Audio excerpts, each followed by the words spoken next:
Hola chicos, mirad, os hago este vídeo para explicaros un poco lo de la resolución de circuitos eléctricos, ¿vale? Porque como habéis tenido así un poco de lío, pues bueno, os lo cuento por aquí para que os quede grabado y lo veáis cuando lo necesitéis, ¿vale? Lo primero es esta hoja la tenéis, que es la que yo siempre llamo el chuletario, ¿vale? Lo único que tenéis que hacer con esta hoja es diferenciar entre circuitos en serie, que tenemos aquí en este lado, como veis, todos los elementos están conectados en serie, es decir, unos detrás de otros. Si fuera un grifo, que es lo que siempre os pongo de ejemplo, si yo abriera el grifo, por aquí saldría agua y tendría que pasar por todos estos elementos. Si yo rompo mi cable aquí, deja de pasar corriente por todo el circuito, es decir, si esto en lugar de resistencias fueran bombillas, ninguna luz iría. ¿Por qué? Porque yo tengo que tener un circuito cerrado. Si rompo en cualquiera de estos puntos, el circuito ya no está cerrado. Es importante que sepáis que cuando es un circuito en serie, estas son las fórmulas que se usan. Yo siempre os digo que aprendáis el truco. Circuito en serie, las vocales que tiene son EI, tiene una I, la intensidad se pone con la I. Pues siempre la I total es igual que la I en cualquiera de los elementos. Todos los elementos de un circuito, las resistencias, las bombillas, los motores, todo lo que pongamos, va a tener siempre las tres magnitudes de la ley de Ohm: voltaje, intensidad y resistencia. Yo aquí os he puesto resistencias, que es lo más común que sale en los problemas. Entonces, la intensidad que sale de aquí de la pila, la total, va a ser la misma en la resistencia 1, en la resistencia 2 y en la resistencia 3. Además, en los circuitos en serie sabemos que el voltaje total, que es el que nos genera la pila, se va a repartir entre las tres resistencias, con lo cual aquí va a haber una V1, una V2 y una V3. Esas tres voltajes, si los sumamos, nos va a dar el voltaje total. Y lo mismo pasa con las resistencias. Yo aquí tengo 3, si sumo las 3 me da la resistencia total del circuito. Este es muy fácil, solo hay que aprenderse que todos se suman excepto la intensidad, que es lo mismo en todos los elementos del circuito. En cuanto a los circuitos en paralelo, si os dais cuenta el dibujo ya cambia. Si yo aquí tengo un grifo de agua, en lo rosa es que sale el agua, es el grifo, y va por esta tubería. Cuando llega aquí, se tiene que bifurcar en 3 tuberías. Una tubería por aquí, otra tubería por aquí y otra tubería por aquí. Por lo tanto, la intensidad ya no es la misma en todos los elementos del circuito, sino que esta intensidad total se va a dividir en 3 ramales en este caso.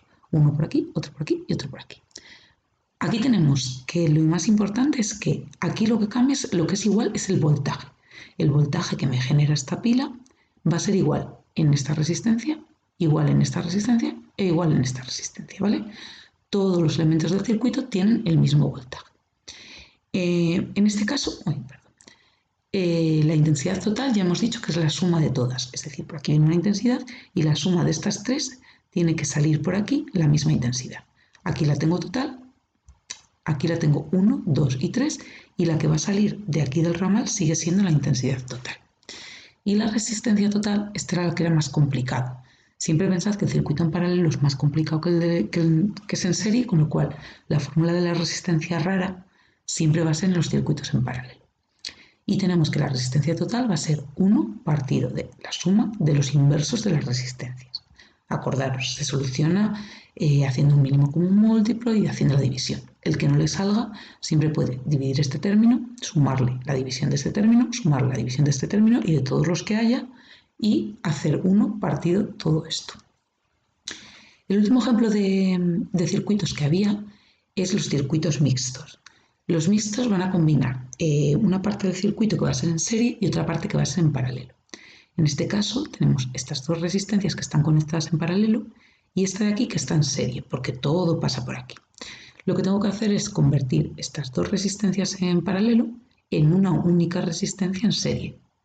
Y esta de aquí, lo que tengo que hacerla es sumarla a la de aquí. Cuando yo convierto estas dos resistencias R1 y R2 en una única resistencia, lo hago mediante la fórmula de resistencias en paralelo, es decir, uso esta de aquí, esta fórmula, la del inverso, para R1 y para R2. De aquí obtengo una resistencia total, que la puedo llamar R12 si queréis. Cuando yo acabo esto, consigo un circuito en el que tengo aquí una única resistencia y aquí otra resistencia, ambas en serie. Si las sumo, ya tengo la resistencia total de mi circuito. Estos serían los distintos tipos de circuitos. Quedaros muy claro, esta hoja la tenéis, es solo estudiarse estas fórmulas y como veis simplemente saber que esta rara va para los de paralelo y que en esta con la I de serie la intensidad es la misma y en esta es el voltaje. Los demás todos se suman. En el siguiente vídeo os colgaré cómo se resuelven los dos tipos de problemas más comunes, en circuitos en serie y en circuitos en paralelo. Ahora os veo.